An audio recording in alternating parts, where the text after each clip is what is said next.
আমার কাছে মনে হচ্ছে বিএনপি লেজে গোবরে করে ফেলছে।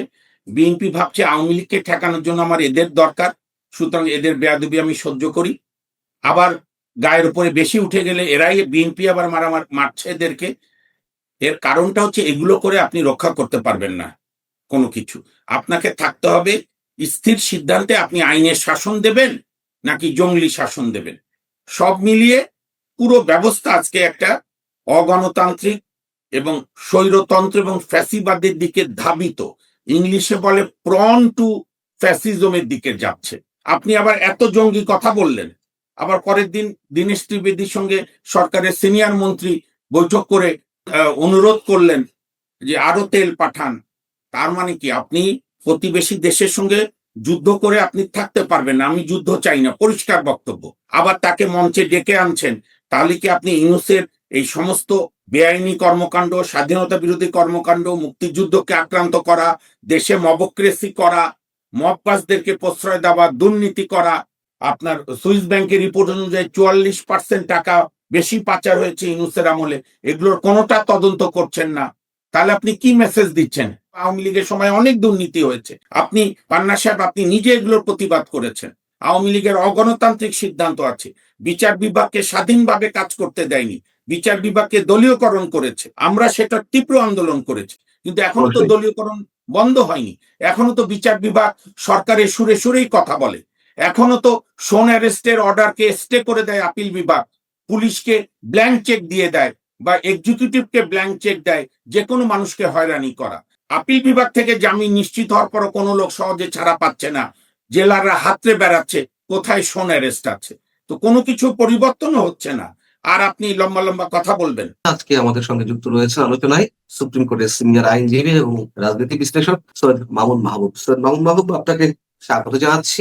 শুরুতেই যে প্রশ্নটি রাখতে চাই, 5 আগস্ট রাষ্ট্রপতির একটি অনুষ্ঠান ছিল, অভ্যুত্থানের যে 2 বছর পূর্তি।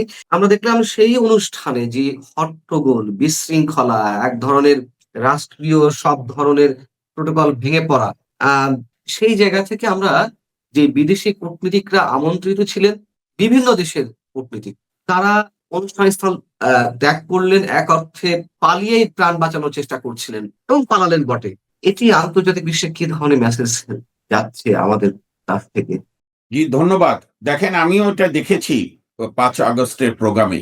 আমি ছোট্ট একটা গল্প দিয়ে বলি। নোয়াখালী অঞ্চলে আমাদের এক বড় ভাই আইনজীবী, ওনার মুখে শোনা একটা গল্প রসিকতার ছলে, যে উজির আলী বলে এক লোক জিন পুষত, সেই জিন দিয়ে সে সারা পাড়ায়, মহল্লায়, জেলায় বিভিন্ন লোককে ডিস্টার্ব করতো, এর গলা কামড়ে ধরতো, ওর মাথা চুল ছিঁড়ত, একে ধরতো, ওকে ধরতো।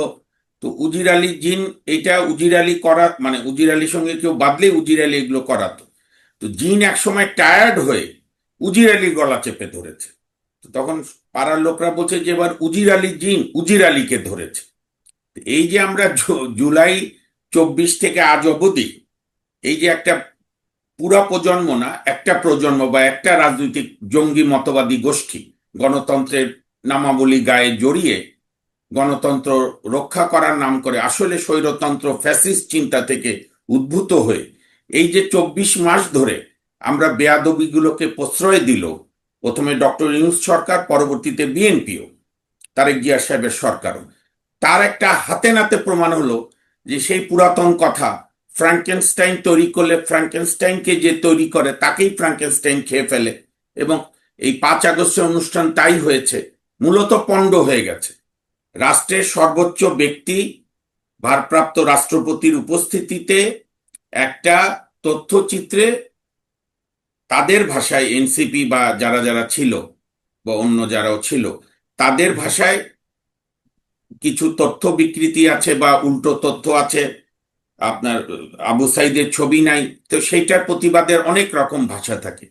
কিন্তু ফরেন ডিপ্লোম্যাটদের অনুষ্ঠানে, একটা রাষ্ট্রীয় অনুষ্ঠানে তারা যে স্টাইলে আন্দোলনটা দেখালো, আন্দোলনের নামে সন্ত্রাসী কার্যক্রম, এইটা যখন শেখ হাসিনার বিরুদ্ধে তারা করেছে, বা ধরেন 5 আগস্টের পরে আওয়ামী লীগ সহ মুক্তিযুদ্ধের চিন্তা চেতনা, ইভেন আওয়ামী লীগকে অপছন্দ করে কিন্তু প্রগতিশীল চিন্তা চেতনা, সাংস্কৃতিক গোষ্ঠী, পত্রিকা অফিস, সবগুলোতে যখন হামলা করেছে, তখন ডক্টর ইউনূস, আসিফ নজরুলরা বাহবা দিয়েছে, বিএনপি সরকারও ধরি মাছ নাছুই পানি করেছে। আজকে তার রেজাল্ট। এবং আপনি তো বলছেন ডিপ্লোম্যাটরা পালিয়ে গেছে ভয়, সেইটা তো আছে। আমি তো অনুষ্ঠানটা পরে বিভিন্ন চ্যানেলে দেখলাম, রাষ্ট্রপতির পিছনে এক সময় গিয়ে ওই ওনার এসএসএফ এর বোধহয় আর্মির অফিসাররা ঘিরে ধরলো, এবং অনুষ্ঠান এই উত্তেজনা এবং হটকারিতা চলাকালেই সালাউদ্দিন সাহেবের সামনে এসে পুলিশের এক উচ্চপদস্থ নাকি সেনাবাহিনী, আমি ড্রেস দেখেও বোঝা যায় না, উনি ভদ্রলোক হতাশ হয়ে বলছিল যে আমরা কি তাহলে চলে যাব রাষ্ট্রপতিকে নিয়ে, অথবা এরকম ডিপ্লোমেট দিন, এরকম জাতীয়, মানে উনি উদ্বেগ, মানে উদ্বেগ উৎকণ্ঠা। এবং আমাদের বীর মুক্তিযোদ্ধা আহমেদ আজম খান, সরকারের বয়স মাত্র 5.5 মাস, গণতান্ত্রিক ভোটে নির্বাচিত হয়েছেন, ওনাদের দাবি এত নত জানু কেন? 20 বার করে করজোরে অনুরোধ করছি, করজোরে অনুরোধ করছি। তার চেয়ে আমি বলবো মুক্তিযোদ্ধার পুত্র ইশরাক হোসেন আবেগে ঠিকই বলেছে যে আপনারা কি এখানে জাহির করতে এসছেন না কি করছেন? এই যে বেয়াদবিগুলোকে প্রশ্রয় দিলে, অসভ্যতাকে প্রশ্রয় দিলে, আনকালচার কালচারকে কালচার বললে, এবং অন্যের বাড়িতে আগুন দিলে যখন খুশি হন আপনি, তখন ওই আগুন আপনার বাড়িতে লাগে।